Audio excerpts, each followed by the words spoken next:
Alright, let's do this. Let's see.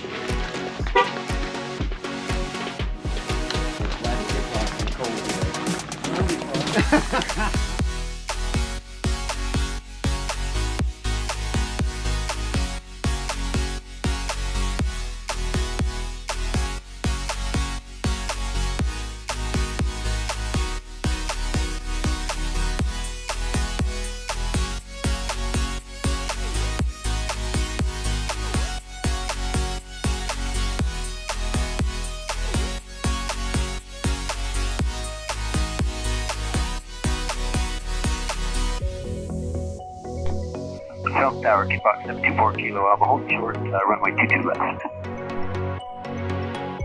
Kitfox 724 Kilo Alpha, South Tower, runway 22 left, towards 3 left, turn out approved. Roger that. 3 left, turn out approved, 74 Kilo Alpha.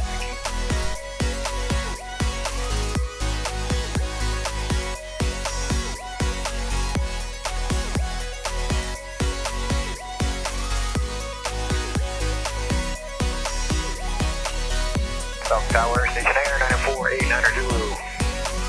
And 5,000, 4,700 with whiskey.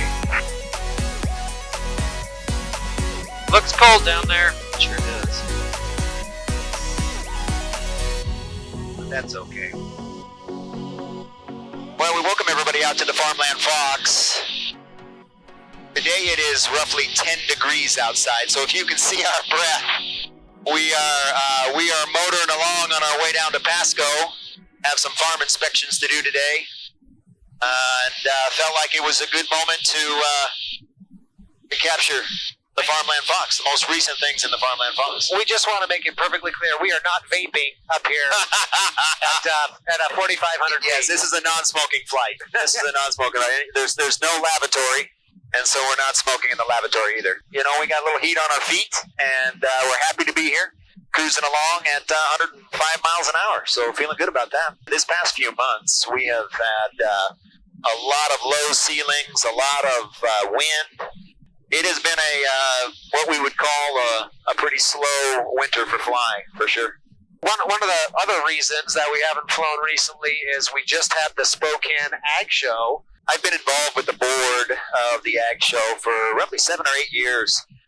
Ever since we kind of came to the area, I felt like the Spokane Ag Show would be a good thing for us to participate in. It is the regional's best, finest agriculture exposition. Folks bring all sorts of equipment into the convention center downtown in Spokane. It's just a great place to be. Farmers come in. There's bankers and attorneys and accountants. There's chemical reps. There's all sorts of fertilizer folks. There's agronomists. There's you name it. The Spokane Ag Show is both a machinery type show, but it also has an element to it of education. So that brings us to the main event here. And maybe it's because the show was a little smaller. Maybe there was a little more space in the showroom this year. But you decided to do something that you've never done in that show before. It was probably about 4 or 5 months ago, Kelly, that I'm thinking about the show. We were coming back after being virtual. I'm thinking to myself, what are we gonna do for our booth this year? What are we gonna do for our booth this year that might just add a little extra, maybe just a little extra effort? And it dawns on me that the Farmland Fox's wings fold. And it dawned on me, I'm like, I wonder if they'll let me bring that airplane into the Spokane Convention Center. So I called Melissa. I called her and I said, Melissa, I got this kind of crazy idea. What do you think if we bring the Fox into the Spokane Convention Center? At any point were you like, if I fold the wings on this airplane, am I going to feel confident in flying this thing again? Oh, absolutely. No, so, the little gooseneck comes off the back, the glass. Right. You unhook the ailerons off the back. You got to be real careful not to bend, because they're unhooked. But when you fold the wings back, it could bend them. There's 2 pins up here, kind of up on the top here, and when I pulled that bolt out, my son, he's 17 years old, Jerem, It's the one with the cotter pin? yeah, he's like, that's the only thing holding the wings on. I go, oh, son, it's engineered. I mean, look at it in there. It actually has, there's very small strain on that bolt. It actually has a good thing. But they legitimately just fold back, and we kind of, tied them in the back so they weren't wobbling along. We pushed it up on a trailer, and down the road we went. The doors are wide enough and tall enough to bring in those gigantic combines and tractors, and all that stuff. And the convention is very long. And I was thinking, I bet you could fly that thing right through the door and just land it. There's plenty of room to land. You only need a few feet to stop this puppy. It crossed my mind for like a half a second. All right. And truth be told, I might have told a few kids that we flew her in, or that we could fly her in, but we decided to opt for, the no casualty route. So we get it into the convention center.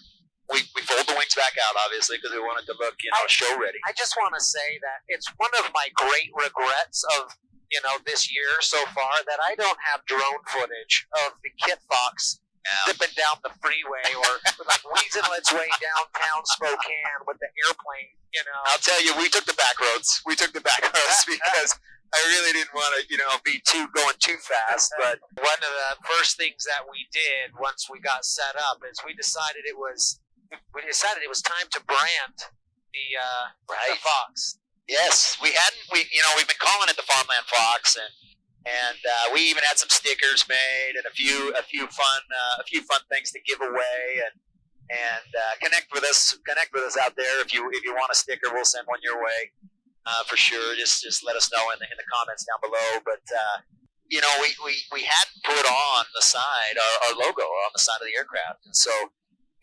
Kelly, you took some time to find the right colors. You took time to get the right vinyl. We went through a number of different design options, from kind of extreme and obnoxious to busy.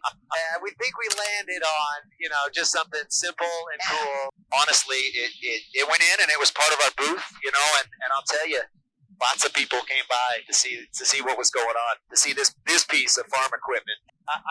I have never seen a booth with that much action, non-stop. It was like, it was fun. You were like, I'm going to go get some lunch, and then another, string of people, an hour or two long would, tell me about your plane. What do you got here? You going to bring the plane back next year, you think? I don't know.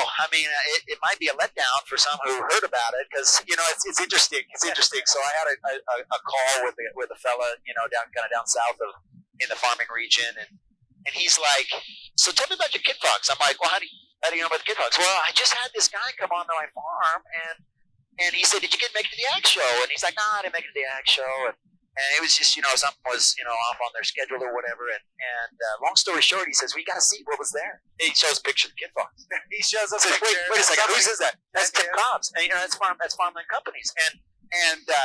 And so I'm sure there'll be a few others that it would be like, we didn't make it, we'll come see it. Maybe. And so maybe we'll make it a few years long. Oh, yeah. That'd be fun. Absolutely. We know how to fold it now. We know how to trailer it. We know how to. I wasn't there when you brought it in. I was there when you took it out. Right. And it, you backed that trailer up and the wings are all folded up, and it was me and Jet, a 10-year-old son, pushing from the back, and I'm like, there's no way we're pushing up this. And it struck me again how light this thing is. It just like, whoop, up on the trailer it went. We strapped it down and off you went. Glad to be here. DittoFilm Media, thanks again as always for participating and producing our videos. We are grateful for your effort, and very grateful for the time and effort and just the touch that you put into the things that we do. So have a good one out there. Have a good one. We love your dirt.